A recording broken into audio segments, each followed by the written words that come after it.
ഒരുപക്ഷെ നമ്മുടെ മുൻഗാമികളുടെ വിശുദ്ധ ആത്മാക്കളോടുള്ള ഏറ്റവും വലിയ ക്രൂരതയായിരിക്കും 1947 ആഗസ്റ്റ് 15 ലഭിച്ച സ്വാതന്ത്ര്യത്തിന്റെ ഭൂമിയിൽ നിന്ന് സമരം നടത്താനെങ്കിലും സ്വാതന്ത്ര്യം കിട്ടിയ ഓരോ ഇന്ത്യക്കാരനും 1000 ആർജവത്തോടെ വിളിച്ചു പറയേണ്ടത് എന്റെ സന്തോഷത്തിന്റെ ദിനമാണ്, എന്റെ ആഘോഷത്തിന്റെ ദിനമാണ്. കാരണം എന്റെ രാജ്യത്തിന് സ്വാതന്ത്ര്യം കിട്ടിയ സ്ഥലമാണ്, അല്ലെങ്കിൽ ദിനമാണ്. പ്രിയപ്പെട്ട സഹോദരങ്ങളെ, അതുകൊണ്ട് രാജ്യത്തെ ഭരണകൂടങ്ങൾ മാറി മറിഞ്ഞു വരുമ്പോ ഒരുപാട് വ്യത്യസ്തങ്ങളായ വീക്ഷണങ്ങൾ പ്രതിവിഭാഗത്തിനും അനുകൂല വിഭാഗത്തിനും ഉണ്ടാകാം. അവരോടെല്ലാം ഞങ്ങൾക്ക് പറയാനുള്ളത്, അതിന്റെ എല്ലാം ഇടയിലും നമ്മൾ അനുഭവിച്ചുകൊണ്ടിരിക്കുന്ന സ്വാതന്ത്ര്യത്തിന്റെ മൂല്യം നമ്മൾ മറന്നുപോയിക്കൂടാ. എന്തേ നിങ്ങൾ ആലോചിക്കാത്തത്? ഒരു രാജ്യത്തിന്റെ സ്വാതന്ത്ര്യത്തിന് വേണ്ടി നമ്മളെല്ലാവരും സമരം ചെയ്തപ്പോ നെഹ്റുവും ജിന്നയും ആസാദുമെല്ലാം ഒരു രാജ്യത്തിന്റെ സ്വാതന്ത്ര്യത്തിന് വേണ്ടി സമര പോരാട്ടം നടത്തിയപ്പോൾ 1947 അർദ്ധരാത്രിയിൽ 2 രാജ്യത്തിന് സ്വാതന്ത്ര്യം തന്നിട്ടാണ് ബ്രിട്ടീഷുകാരൻ പോയത്. ഇവിടെയുള്ള മതവിഭാഗങ്ങളെയും ജനവിഭാഗങ്ങളെയും വ്യത്യസ്തങ്ങളായ ദിശയിലേക്ക് തിരിച്ച് ഇന്ത്യയെ 2ആക്കി വെട്ടിമുറിച്ചിട്ട് ഒന്ന് പാകിസ്ഥാനും ഒന്ന് ഹിന്ദുസ്ഥാനുമാക്കി തന്നിട്ട് പോകുമ്പോൾ നമ്മുടെ അയൽ രാജ്യമായ പാകിസ്ഥാൻ ഇത്രമാത്രം സ്വാതന്ത്ര്യം അനുഭവിക്കുന്നുണ്ടോ എന്ന് നമ്മൾ വിലയിരുത്തേണ്ടതാണ്. അതുപോലെ പാശ്ചാത്യ പൗരസ്ത്യ രാജ്യങ്ങളിൽ എത്ര രാജ്യങ്ങളിൽ ഇതുപോലെ സന്തോഷത്തോടെ ജീവിക്കാനുള്ള ചുറ്റുപാടുണ്ടോ എന്ന് ഓരോ ഇന്ത്യക്കാരനും വിലയിരുത്തിയിട്ട് നമ്മുടെ സ്വാതന്ത്ര്യത്തിന്റെ മൂല്യം നമ്മൾ മനസ്സിലാക്കണം. രണ്ടാമതായി ഓർമ്മപ്പെടുത്താനുള്ളത്, പ്രിയപ്പെട്ട സഹോദരങ്ങളെ, ജനാധിപത്യ മതേതരത്വ രാജ്യമായ ഇന്ത്യ മഹാരാജ്യം ഏതെങ്കിലും ഒരു മതക്കാരന്റെ രാജ്യമല്ല, ഇവിടെയുള്ള എല്ലാ ഇന്ത്യക്കാരുടെയും രാജ്യമാണ്. ഹൈന്ദവ സഹോദരന്മാർ ആർഷഭാരത സംസ്കാരത്തിന്റെ ചൈതന്യങ്ങൾ ഇവിടെ ഉണ്ടാകാം. അതുപോലെ തന്നെ ക്രൈസ്തവ സഹോദരന്മാർ അവർ ഇന്നലകളിൽ അവിടുന്ന് ദൈവദൗത്യവുമായി ഇവിടെ എത്തിച്ചേർന്നിട്ട് സമാധാനത്തിന്റെയും സൗഹാർദ്ദത്തിന്റെയും സന്ദേശങ്ങൾ ഇവിടെ പഠിപ്പിച്ചിട്ടുണ്ടാകാം. ബിബ്ലിക്കൽ റഫറൻസുകളും ഗീതയുടെ സന്ദേശങ്ങളും വിശുദ്ധമായ ഖുർആനിന്റെ സന്ദേശങ്ങളും മനുഷ്യനെ മനുഷ്യനായി കാണാനും ഇന്ത്യക്കാരനാണെങ്കിലും പേർഷ്യക്കാരനാണെങ്കിലും പൗരസ്ത്യനാണെങ്കിലും പടിഞ്ഞാറനാണെങ്കിലും എവിടെയാണെങ്കിലും മാനുഷികമായ മൂല്യങ്ങളെ സംരക്ഷിക്കണമെന്നാണ് മതദർശനങ്ങളും വിശിഷ്യാചങ്ങൾ പ്രതിനിധാനം ചെയ്യുന്ന പരിശുദ്ധമായ ഖുർആനും പഠിപ്പിക്കുന്നത്. അതുകൊണ്ട് ആധുനിക ഇന്ത്യയുടെ ചുറ്റുപാടിൽ മതങ്ങളുടെ വേർതിരിവോടുകൂടി ഈ രാജ്യത്തെ ജനവിഭാഗങ്ങളെ വെട്ടിമുറിക്കാൻ ശ്രമിക്കുന്നവരുണ്ട്. ഒരുപക്ഷെ ഇന്നലെ മാതൃഭൂമിയിൽ വന്ന ലേഖനം നിങ്ങൾ വായിച്ചിട്ടുണ്ടാകാം.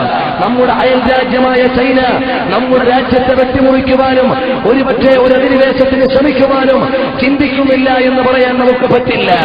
അതുകൊണ്ട് ജാഗരൂകരായി ഈ രാജ്യത്തെ ഒരുമയ്ക്ക് വേണ്ടി കാത്തിരിക്കണമെന്ന് ഇവിടെയുള്ള എല്ലാ മീഡിയകളും രാജ്യത്തെ സ്നേഹിക്കുന്നവരും വിളിച്ചു പറയുമ്പോൾ എന്റെ ശബ്ദം ശ്രമിക്കുന്ന ഹൈന്ദവ സഹോദരന്മാരോട്, മുസ്ലിം സഹോദരന്മാരോട്, ക്രൈസ്തവ സഹോദരന്മാരോട്, ബുദ്ധമതക്കാരോട്, മതമില്ലാത്തവരോട് എല്ലാവരോടും വിളിച്ചു പറയാനുള്ളത്, മുല്ലയും റോസയും ജമന്തിയും എല്ലാം ഒരുമിച്ച് വിസരിച്ചു നിൽക്കുന്ന ഇന്ത്യയായ പൂന്തോട്ടം, ഈ പൂന്തോട്ടത്തെ മതത്തിന്റെയും വർഗത്തിന്റെയും ഡിസ്ക്രിമിനേഷൻ വരുത്തിയിട്ട് ഇവിടെ എന്തൊക്കെയോ നേടിയെടുക്കാൻ പല ദുരൂഹ ശക്തികൾ ശ്രമിച്ചുകൊണ്ടിരിക്കുകയാണ്.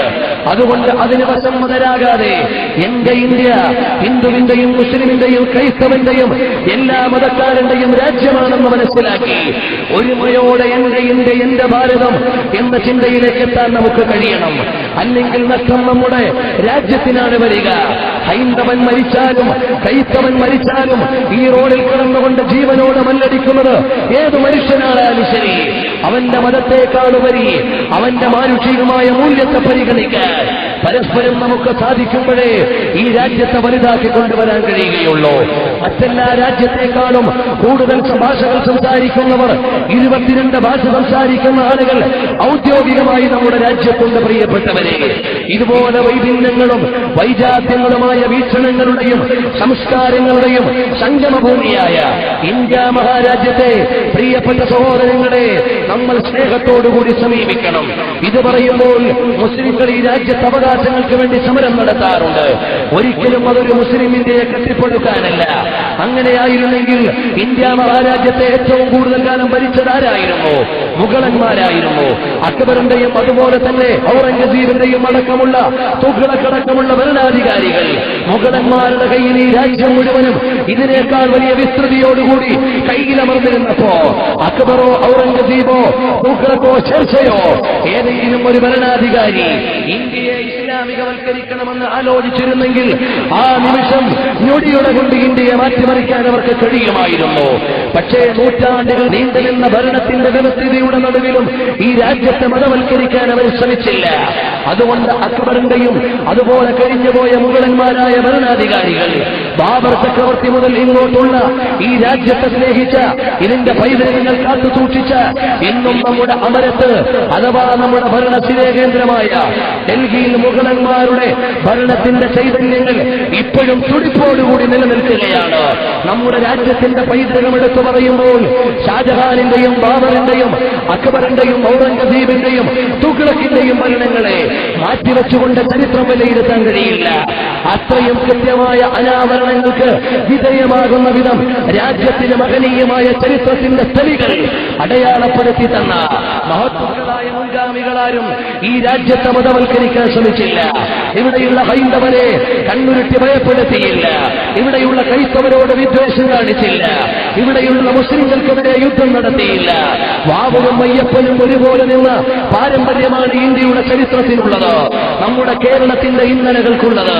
അതുകൊണ്ട് പ്രിയപ്പെട്ട സഹോദരങ്ങളെ, ഒരുമയോടെ സ്വരുമയോടെ മുന്നോട്ട് പോയി ഈ രാജ്യത്തെ ബഹുമത സമൂഹങ്ങളെയും വിഭിന്ന സംസ്കാരങ്ങളെയും സൗഹാർദ്ദത്തോടെ സ്വീകരിക്കാൻ ഇന്ത്യക്കാരായ നമുക്ക് കഴിയണം. ഇതെല്ലാം പറയുമ്പോൾ ഒരു കാര്യം കൂടി ഞാൻ ഓർമ്മപ്പെടുത്താൻ ആഗ്രഹിക്കുകയാണ്. 1947 ഓഗസ്റ്റ് 15 സ്വാതന്ത്ര്യം ലഭിച്ച ഇന്ത്യ മഹാരാജ്യം, ഈ ഇന്ത്യ മഹാരാജ്യം 63ാമത് സ്വാതന്ത്ര്യ ദിനം ആഘോഷിക്കുമ്പോ ഈ രാജ്യത്തെ ആപാദചൂടം ഞെട്ടിത്തരിപ്പിച്ച ഏതെങ്കിലും ഒരു സംഭവത്തിന്റെ പിന്നിൽ മുസ്ലിംകൾ പ്രതികളല്ല. നിങ്ങൾ ആലോചിച്ചു നോക്കിയിട്ടുണ്ടോ? 1947 ഓഗസ്റ്റ് 15 സ്വാതന്ത്ര്യം കിട്ടിയ ഇന്ത്യ പിന്നീട് ഏറ്റവും വലിയ ധീരരോധനം ഏതായിരുന്നു? ഈ രാജ്യങ്ങളുടെ ആദ്യത്തെ ദുഃഖമേതായിരുന്നു? സ്വതന്ത്ര ഭാരതത്തിന്റെ ഒന്നാമത്തെ ദുഃഖമേത്? ഈ രാജ്യത്തിന് വേണ്ടി അർദ്ധനഗ്നനായി അഹിംസാ സിദ്ധാന്തത്തോടെ അങ്ങോട്ടും ഇങ്ങോട്ടും ഓടി നടന്നുകൊണ്ടിരുന്ന ഈ രാജ്യത്തിന്റെ ധീരദേശാഭിമാനിയും അതോടൊപ്പം രാഷ്ട്രത്തിന്റെ പിതാവുമായ മഹാത്മാഗാന്ധി വധിക്കപ്പെടുകയായിരുന്നു. ആരാണ് വധിച്ചു കളഞ്ഞത്? ആ ഘാതകനെ വിലയിരുത്തേണ്ടത് മതത്തിന്റെ പേരിലല്ല. ഒരുപക്ഷെ ഹൈന്ദവനായിരിക്കാം, ഒരുപക്ഷെ ക്രൈസ്തവനായിരിക്കാം, ഒരുപക്ഷെ മുസ്ലിമായിരിക്കാം. അതിന്റെ പ്രൈമറി അന്വേഷണം അങ്ങനെയാകാം. അവിടെ മതത്തിന്റെ പേരിലല്ല വിലയിരുത്തേണ്ടത്, മറിച്ച് രാജ്യദ്രോഹി എന്ന നിലക്കാണ് വിലയിരുത്തേണ്ടത്. എന്നാൽ അവിടെ മതം നോക്കാനോ ഇഷ്ടം നോക്കാനോ ആളുകൾ പോയാൽ പ്രിയപ്പെട്ടവരെ നമ്മുടെ രാജ്യത്തിന് നഷ്ടമാണ്. എന്നാൽ ഇതിന്റെ അന്വേഷണം അവസാനിക്കുമ്പോൾ ഗോഡ്സെയുടെ കുടുംബം പരിശോധിച്ചു നോക്കിയാൽ പ്രിയപ്പെട്ട സഹോദരങ്ങളെ നമ്മൾ മനസ്സിലാക്കേണ്ടത് അതിന്റെ പിന്നിലുള്ള പ്രതികൾ മുസ്ലിങ്ങളല്ല. നാം വ്യക്തമായി വിലയിരുത്തണം. എന്നാലോ ഈ കഴിഞ്ഞ ലക്കം കലാപമൊഴി പരിശോധിച്ചു നോക്കിയാൽ ഗോഡ്സെയുടെ കുടുംബത്തോട് പോലും മാപ്പ് കൊടുക്കണമായിരുന്നു. അതാണ് ബാപ്പുജിയുടെ മാനസികമായ ആത്മീയമായ ചൈതന്യത്തോടുള്ള പ്രതിബദ്ധതയെന്ന് ഗാന്ധി കുടുംബം ഒന്നടങ്കം വിളിച്ചു പറയുമ്പോ ഈ ലക്ക കലാമോദിയിൽ നമുക്ക് വായിക്കാൻ കഴിയും. ഞങ്ങളുടെ പ്രിയപ്പെട്ട അച്ഛനോട് ബാപ്പുജിയോട് കാണിക്കുന്ന ഏറ്റവും വലിയ പ്രതിബദ്ധത ഗോഡ്സെയെ വിട്ടയക്കുകയായിരുന്നു എന്ന്.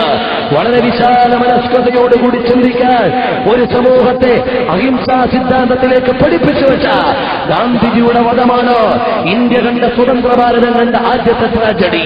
അതിന്റെ പിന്നിലുള്ള പ്രതികൾ മുസ്ലിങ്ങളല്ല. ഇങ്ങോട്ട് പല സംഭവങ്ങളും അതുപോലെ അരങ്ങേറുകയുണ്ടായി. ഓപ്പറേഷൻ ബ്ലൂ സ്റ്റാർ നിങ്ങൾക്ക് ഓർമ്മയില്ലേ? ഇന്ദിരാഗാന്ധിയുടെ വധം നിങ്ങൾക്കറിയില്ലേ? രാജീവ് ഗാന്ധിയുടെ വധം നിങ്ങൾക്കറിയില്ലേ? ബാബരി മസ്ജിദിന്റെ തകർച്ച നിങ്ങൾക്കറിയില്ലേ? ഇതുപോലെ ഒരുപാട് സ്ഥലങ്ങളിൽ ഈ രാജ്യത്തിന്റെ അസ്തിത്വത്തിനെതിരെ വെല്ലുവിളിയും സമരങ്ങളും അല്ലെങ്കിൽ സ്ഫോടനങ്ങളും നടന്നപ്പോ അതിന്റെ ഒന്നും പിന്നിൽ പ്രതികളായി പ്രവർത്തിച്ചത് ഇവിടുത്തെ മുസ്ലിം ജനവിഭാഗമായിരുന്നില്ല. എന്റെ അഭിപ്രായത്തിൽ, അല്ലെങ്കിൽ ഞങ്ങൾ പ്രതിനിധാനം ചെയ്യുന്ന പ്രസ്ഥാനത്തിന്റെ അഭിപ്രായത്തിൽ, രാജ്യത്തിനെതിരെ എന്തെങ്കിലും ഒരു സംഭവം വന്നാൽ അത് മതത്തിന്റെ കണ്ണിലൂടെയല്ല നോക്കേണ്ടത്, രാജ്യത്തിന്റെ കണ്ണിലൂടെയാണ്. ഏത് മതക്കാരനാണെങ്കിലും അവൻ